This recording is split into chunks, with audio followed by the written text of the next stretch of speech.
think about this. How many people are harmonic in your presence? Do you bring harmony to others in your life? No? Maybe you should try.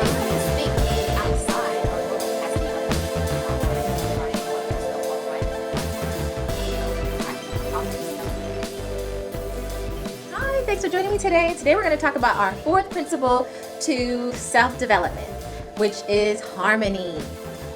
Harmonic existence. What, how, and where do you have harmony in your life? Okay, so what is harmony? What's the real definition of it? Let's see. Boom. So, first definition of harmony says the combination of simultaneously sounding musical notes to produce chords and chord progression having a pleasant effect. For the most part, we know music does this. But also, I like this one, the quality of forming a pleasing and consistent whole. So, where do you have it? Do you know? I have 5 steps to get it. So, here's number 1. Be honest with where you are. Be honest with where you are. So that you can improve on your imperfections. Not because you want to be perfect, but because you want to be real. If you can't be real with yourself, you can't expect the universe to be real with you, meaning helping you to manifest everything as fast as you think you can. So just be honest with yourself. If your credit score is not that high, if your weight is not that great, if your acne is not under control, if your certain relationships are really toxic, if you're the toxic one in a relationship just because you want to be petty and you want to always have the upper hand over someone or the conversation, that's just a waste of energy. So be honest with yourself about that. Are you that person that causes friction in other people's lives? So number 2, find lessons in your past faults and failures. Always, in order to learn, to be great, you have to acknowledge where you fell short. And I have had issues with this because it's I am a little hard on myself. So when things don't go my way, I automatically blame myself. Even when someone has done something bad to me.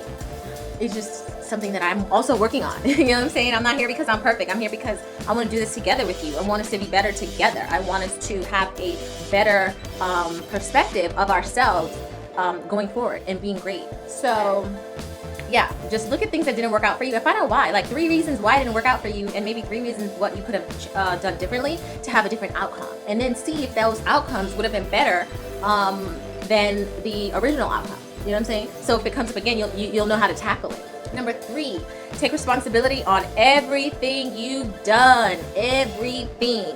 Take responsibility for it. Even if it wasn't your fault, take responsibility for even being in that conversation when it wasn't a healthy conversation in the first dang place. You know what I'm saying? Simple. Just take responsibility.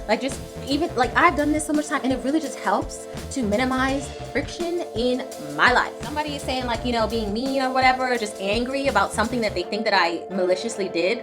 I shouldn't say malicious, that's a harsh word. Selfishly, yes. Something I did that was a little selfish. And then, they going on and on and on about it or whatever. And I'm just at the end of the day, it's fine. We don't have to always agree on things. And you're right. So I take responsibility for it. Even if you don't want to say you're sorry, just be okay, you're right. I do take responsibility for my part in that. That's a slick way of saying, what are you still talking? What are you arguing about? I literally just said I took responsibility for everything that was my part. You know what I'm saying? So you're not admitting to doing something bad, but you're admitting that you took responsibility for what you did, whatever it was. So how could they be still mad at you? Why are they still arguing with you? They can't be unless they're argue they love to be combative. Number 4, move on. Move on when you make room for new things. So when you already acknowledge your flaws and your failures and you want to change it, when you've acknowledged them and you've acknowledged the change, then just move on. Don't keep dwelling on the past. That's a part of taking responsibility. You already took responsibility for what already happened, so you don't need to keep going back there.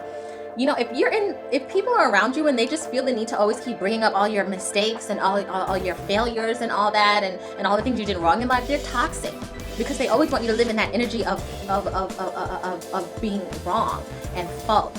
And they don't want you to live in your positive forward future.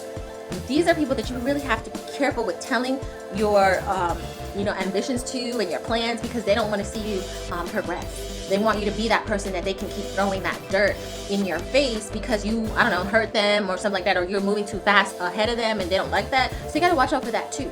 But like after you've acknowledged the faults that you've done to yourself, even just acknowledge it and move on. Okay, I acknowledge that. You're right. I shouldn't have done that. Even like having a conversation with yourself, and then you don't have to talk about it no more because you've already accepted the responsibility for it. Okay, number 5, love your body and make it better. Yes, we know that everybody's supposed to love you for who you are and woo woo woo woo blah. Yes, but love you for you, but know that you can be better, physically better. What do I mean by this? Losing maybe some weight, being active, taking classes. I know just taking, go to your community recreational division in the city that you live in. Usually they have that stuff because around the summertime, you usually can get classes to do things. I know my mom and I had signed up for tennis. So we just do that to stay active, which is awesome. You could do bowling, get with a group, just be active. It's really good to meet people and network by doing these things, so that's something good too, because you don't have to be supermodel thin. You don't have to be cut up, like a 6-pack and all that, washboard abs. You don't have to have that, but it's good to work towards keeping yourself active, because when stuff happens or whatever go down, you need to run somewhere. You want to be able to know you can run and get out the way of danger and not have to stop because you ran for 30 seconds. You know what I'm saying? And now you're out of breath, and now you're going to get got by the monster chasing you in the horror film. Black people are always the first ones to go. So keep that in mind. Okay, so here is my final suggestion. Be kind to yourself. Every day above ground is an opportunity to do it better next time. If something didn't work out for you today or yesterday or last week, every day above ground is the opportunity to do it better next time. That is your gift. So don't take it for granted, because a lot of people aren't as lucky as you are. So, harmony, it's authentic. And I wish you all the best. That was our number 4 steps to self-development. Next time we'll talk about our 5th step, which is order. So I look forward to seeing you then. Thanks for joining me today. And if you want to reach me on social media, links at Whatscbg. I'll see you next time. Peace. And a bottle of hair cream.